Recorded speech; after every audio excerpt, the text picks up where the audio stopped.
வள்ளல் பெருமான் 202 ஆண்டுகள் மேட்டுக்குப்பன்ற இடத்துல இந்த அறைக்குள்ளே சென்றார், காணவில்லை அப்படின்னு அரசாங்கமே பதிவு பண்ணியிருக்கு. சரி, நீங்களும் நானும் ஒரு அறைக்குள்ளே போய் பூட்டிக்கிட்டு நான் காணாமல் போயிடுவேன்னு சொன்னால் காணாமல் போக முடியும்? ஒரு நாள் 2 நாள் படுத்துருக்கலாம், உட்காந்துருக்கலாம். அப்புறம் என்ன பண்ணுவோம்? பசி என்ன சொன்னோம்?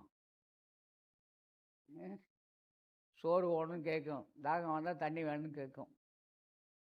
இதையெல்லாம் மறந்து எப்படி அந்த நிலைக்கு போனாங்க அப்படின்னா, மனிதர்களுக்கு மாத்திரம் மனம், புத்தி, சித்தம், அகங்காரம் இதெல்லாம் மனிதனுக்கு இருக்குது. மனம் இருக்குது, புத்தி இருக்குது, சித்தம் இருக்குது, அகங்காரம் இருக்குது. இதெல்லாம் கண்ணால் பார்க்கக்கூடிய பொருள்களா? உங்கள் மனசு எங்கே இருக்குன்னு நீங்கள் காட்ட முடியுமா? உங்கள் கண் எங்கே இருக்குன்னு காட்ட முடியும், உங்கள் காது எங்கே இருக்குன்னு காட்ட முடியும், உங்கள் உடல் எங்கே இருக்குது அப்படின்னு தெரியும். உயிர் எங்கே இருக்குன்னு உங்களுக்கு தெரியுமா? அப்போ இந்த உடம்பு தெரியும், உயிர் தெரியாது. இப்போ உடம்புல தான் உயிர் இருக்குது. உயிரில் உடம்பு இருக்கா, உடம்புல உயிர் இருக்கா? உயிரும் உடம்பும் சேர்ந்திருந்தால் வாழ்க்கை. உயிரற்ற உடலுக்கும் உடலற்ற உயிருக்கும் வேலை இல்லை. இப்போ உயிர் என்பது என்ன பொருள், உடல் என்பது என்ன பொருள் ஆராய்ச்சி பண்ணுறாங்க. இந்த உலகம் எவ்வாறு உருவானதோ அப்படி தான் இந்த உடல். இந்த உடலும் ஆகாயம், காற்று, நெருப்பு, நீர், மண், இப்படி 5 இயல்புகளால் ஆனது.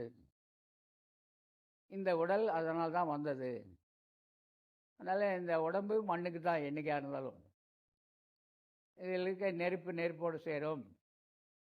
அதில் ரொம்ப பேர் இறந்த உடனே புதைப்பது மண்ணிலிருந்து வந்து மண்ணுக்கு போட்டோம், இது நெருப்பிலிருந்து உருவாச்சு, எரிக்கிறோம் அப்படின்னு எரிக்கிறாங்க.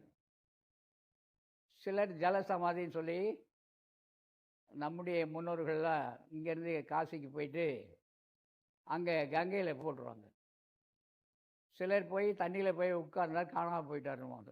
அது கங்கையில் நீர் ஓட்டம் அதிகம், அது எங்கே போச்சு அப்படின்னு தெரியாது. இப்படிலாம் இருக்கும்போது வள்ளல் பெருமான் இந்த மனதினாலே நாம் அடைய முடியும் அதை அப்படின்னு எழுதுகிறார். நம்முடைய மனம் ஒருநிலைப்பட மாட்டேங்குது. மனிதன் என்பவன் மனதினால் படைக்கப்பட்டவன். இது நம்முடைய ஞானிகள் அத்தனை பேரும் உணர்ந்தார்கள்.